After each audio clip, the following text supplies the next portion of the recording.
You're listening to Puma Podcast. That's actually 56% of Filipinos saying that, okay, we see nothing wrong with candidates coming from the same family running for election. So there's acceptability, right?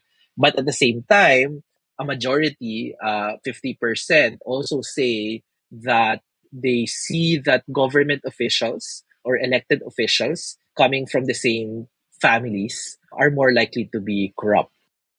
I'm Bella Perez-Rubio, Puma Podcast, and you're listening to Teka Teka.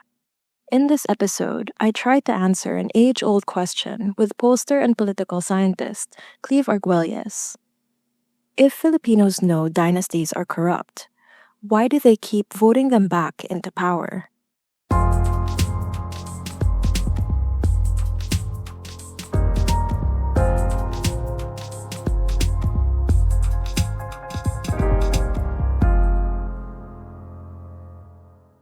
In September of 2024, WR Numero Research, a public opinion firm headed by Cleve, conducted a nationwide poll covering a range of topics.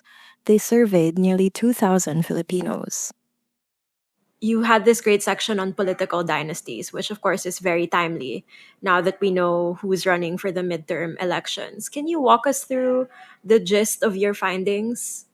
Yes, and this is one of the really interesting but also unsurprising findings of this latest survey, right? So what we've learned is that most Filipinos see nothing wrong with candidates from the same family running in every election. There's a slight majority saying that.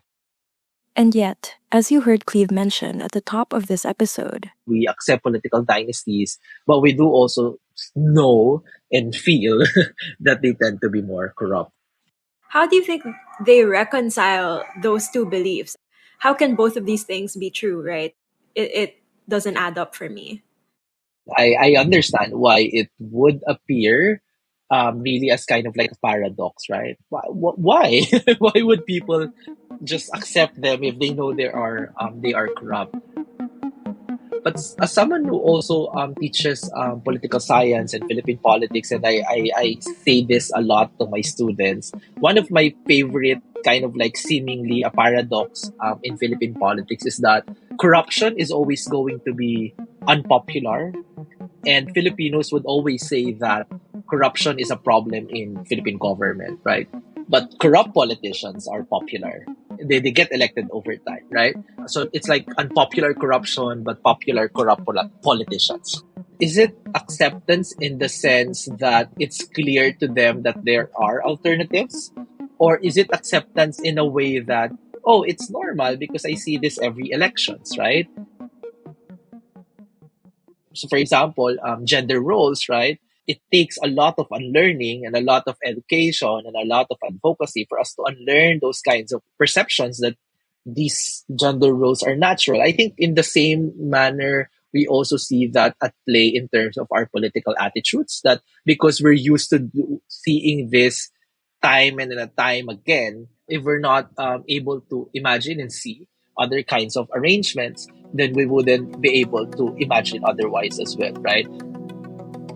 And I think the last kind of like response to this question is that if you also look at the literature on understanding Filipino support, but I put that in an air quote for political dynasties, people would say that it's a trade-off. We do vote for or we support the dynasties in power, even though we know they're corrupt, because the trade-off is that someone we don't know, but who's probably also going to be corrupt. So, I mean, if you frame it that way, it actually sounds like a rational decision because there's a regularity in what you can expect by electing the same family over and over again, right? You know the drill, you know how they work, you know what their issues are, even if it's corruption. I continue this conversation with Professor Cleve Arguelles of WR Numero Research after a quick break.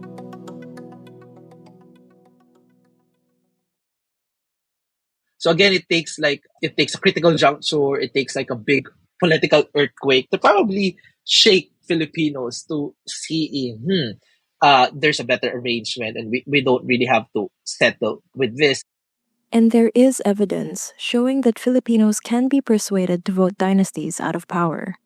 In a different survey, there's a decline in support for political dynasties around 2019 elections. And if you remember, in the 2019, first elected officials, especially in the local government, were featured as dynasty busters, or kind of like, defeated this family who's been running the city for like X decades, right? They were quite popular, right? And that appears that if you look at the survey data during that time, I think less than a majority would say that they support dynasty. So it means that public opinion can change and it can be influenced, right? So what's worrying here is that I think if we see the numbers increasing, I think what it also tells us is that people are probably being convinced by the political dynamics, by politicians, that to be resigned into the current setup, right? You don't have to dream for something more radical. It's just the way life is here in the Philippines, and you might as well just accept it as it is. Yeah. Wow, that's so interesting. And like, this is me trying to process everything you just told me. So correct me if I'm wrong. Okay, but it's like there's this general pessimism, or like this general assumption of corruption in government anyway. And the logic is like, it's better if it's someone we know, because even if they're corrupt in ways we're already familiar with. Yeah. I mean, that could be one of the reasons. If we look at the literature, right? That's how many Filipinos would make sense of this seemingly paradoxical take on this issue. And that would explain even, the other findings in the survey regarding who's the top pick for Senate, top pick for president and vice president next year. It's all the same names. Yes, you're right. It takes a lot to convince people to believe in change, in the possibility of change, and also accept the risks of change, right? Yeah, and this is also kind of like classic Plato's story of the allegory of the cave, right? I mean, why would you venture outside that cave, right? Even if it would be better, but it's scary. It's the unknown. There's a lot of uncertainty.